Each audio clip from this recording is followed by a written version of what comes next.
Good morning. Today we're going to be talking about the forecasting accuracy myth. So what do I mean by that? Well, we've probably often heard people talking about 92% forecasting accuracy. What does that mean? Here's the problem. Time, as we know, is constant.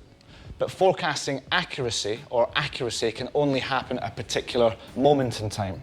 So it might be here, or it might be here. The problem is, if your accuracy curve goes something like this, what happens to the quality and integrity of decisions that we make in this moment here? So now I'm going to talk a little bit about 3 models that you can use to make sure that you don't end up in this chasm here. Number 1, category forecasting. Some of you guys out there will know this as using commit and best in your CRM. So here's the fundamental flaw of category forecasting. You'll see the red dotted line here. Now, the first problem is that we need the total pipeline available to be visible to us in order to make judgments on that pipeline. So we're waiting until here in the first place. The second problem is we've then got to wait until all the salespeople have made their judgments on that pipeline. So we start to get accuracy here, and therefore there's a big gap in terms of visibility in this area here. Okay, method number 2 is the weighted forecast.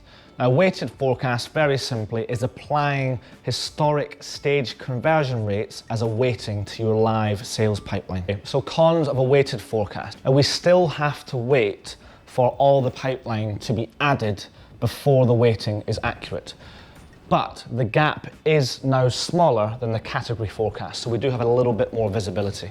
So pros are that the weighted forecast is statistically sound, which means your arguments hold up in court. And the second pro is we don't actually have to wait until we get the judgment of the sales team until we get an accurate outlook. Now, the third forecast method is machine learning based.